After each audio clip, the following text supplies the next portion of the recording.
The sprinting events for the Paris Olympics have been nothing short of amazing, but all good things must come to an end. And if you've been paying very close attention, then you should have noticed that America has been running things in the short sprints. Even when they did not get the gold medal, they've always put 3 Americans on both the men's and the women's sides in the final race. The women did it with 3 different athletes in both the 100 and the 200. And the only reason they don't have gold in both is because of one woman, Julian Alfred of St. Lucia. And as far as the men's side, they did reuse some of the same athletes. They still got gold in the 100. And unless you've been living under a rock somewhere, then you know what's supposed to happen in the 200. But I have to give a shout out to Quincy Hall for winning the men's 400, because I'm assuming you've seen the race by now, and you know just how entertaining it was. But I also have to point out that he was never supposed to be that fast. And I've got the receipts to prove it. But this video is all about the 4x100 meter relay, because although good things do have to come to an end, I am glad that during Olympic track and field, we choose to end it this way, because the relay is my favorite event, for a whole bunch of reasons, but one of which is because I used to run it in college. But I also have very strong views about the relay, specifically when America is running it. My heart also does go out to the Jamaican fans, because I'm aware that this Olympics did not go according to plan. And now that the men's 4x1 did not qualify for the final, they're gonna have to wait another 4 years to get their first relay medal since Bolt retired. So I apologize in advance, because from this moment on, I'm only going to be focusing on America's relay for both the women's and the men's sides, because they are 2 very different conversations, but they're all supposed to end the exact same way, with America running away with the gold medal in this Olympics. You don't have to believe me yet, because trust me, I brought the receipts. And while I was watching the preliminary rounds for both teams, each time I had a moment where I held my breath, because I was thinking, we're about to mess it up again. And to keep it a buck with you, I am really hard on the men, because that team has been jacking things up in the relay basically ever since I started watching track and field. The last time the American men have a standing medal at the Olympics is the year 2004, and that medal wasn't even a gold one. So let's have a very real conversation, a brutally honest one, about Team USA and the 4x100 meter relay, because you deserve to know the truth about what you just witnessed in those prelims. And when the Paris Olympics are over, we're supposed to add 2 more gold medals to our collection. And as far as I'm concerned, at least 1 world record is supposed to come with it. And as far as the men go, it won't make up for all the mistakes we've made in the past, but it will certainly make me feel a whole lot better going forward. If we're gonna be honest about the relay, then we're gonna have to do it in 2 parts. First, we're gonna talk about the women, and then we're gonna get to the men. Because trust me, there's a whole lot going on that side. The American women did run the best time during the prelims. They ran 41.94 seconds, the only team to break 42. I know that sounds like an accomplishment, but you have to realize they did run the same team that they're planning on putting out there for the final. That team includes the Olympic silver medalist in the 100 meter dash, and the Olympic bronze medalist in that same event, the woman who still got 5th in the 100, and now the Olympic gold medalist in the 200 meter dash. And the same lineup that I just described was not in first place when they handed the stick off to Sha'Carri Richardson, their anchor leg. Remember, America still has 2 more sprint finalists who are not competing on their relay. Any other team in the world would have swapped out at least one of their runners for one of those 2 women we're not using. I believe the reason the time was slower is because their baton exchange from second leg to third leg did not go according to plan. But hey, they got the stick around, and Team USA's women have been doing that basically for the last decade, which is good enough to get them a medal, normally gold or silver. But the American women have historically had issues on the relay.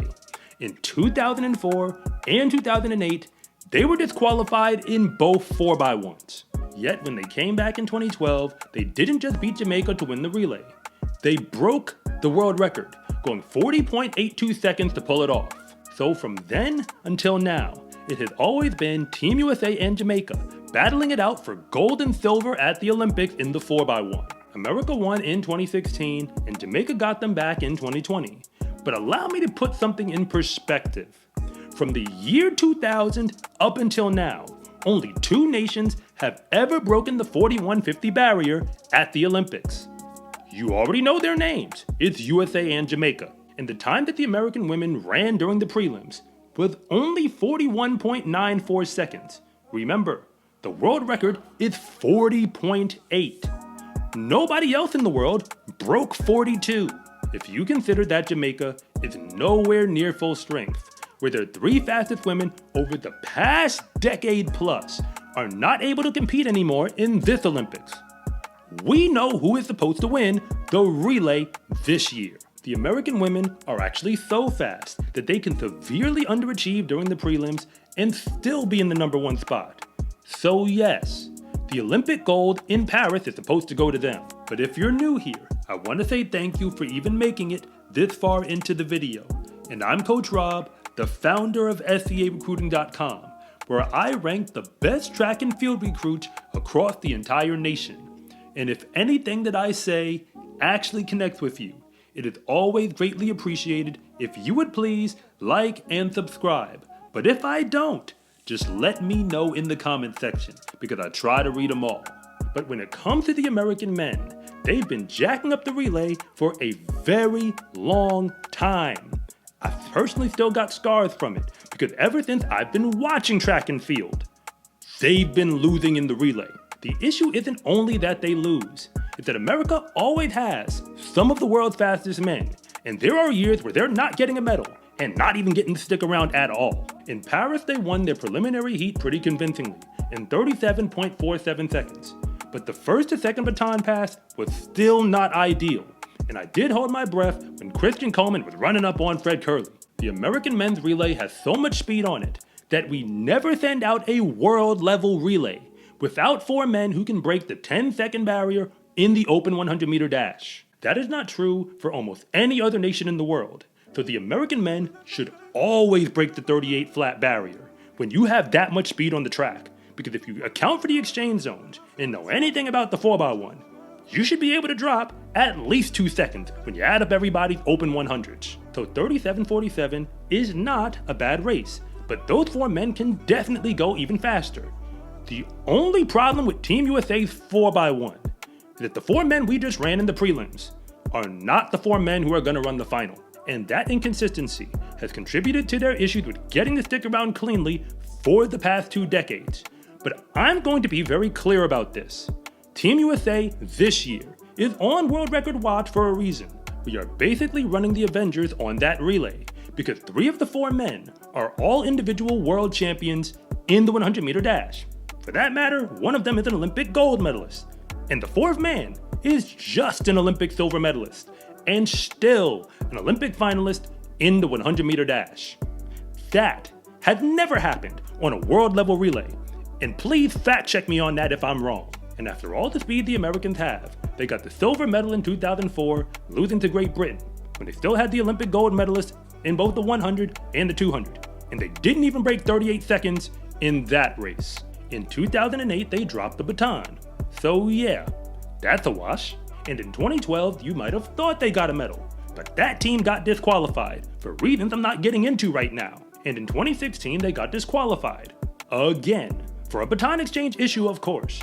But in 2020, they didn't even qualify out of the prelims to get to the final, because the 4 men they sent out there didn't even run fast enough to pull it off. But they were still 4 men who could break 10 flat in the 100. But that group didn't get under 38. 20 years is a very long time to keep on being one of the favorites and continue to mess it all up.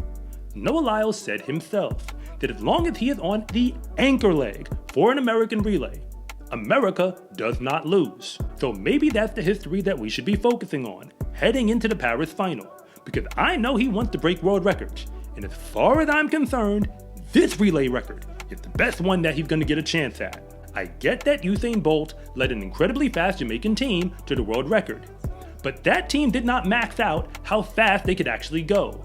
And if you add up the open 100s of that team, they are technically not as fast as a group of 4, as the 4 men were about to run. So the stage has been set for the main event to go off in Paris, because the 4x100 meter relays at the Olympics is as close as we're going to get to must-see TV in the sport of track and field. We know who is supposed to win, and the athletes know it as well, which is why Christian Coleman said himself that this men's 4x1 should be on world record watch. So yes, we will be watching. with great expectation. We know the women can get it done, and the men have done it as well, even if you gotta go back past the year 2000 to find it. So the real question is, which version of history is going to repeat itself? And after watching those prelims, I'll be honest, your guess is just as good as mine. SCA track and field gear is here. Fast is a lifestyle, and what you wear should reflect that. Order yours at scarecruiting.com/shop or use the link in the description below. It's a huge support to me and this channel, so I can continue to make you more content like this. And remember, it is always greatly appreciated if you would please like and subscribe.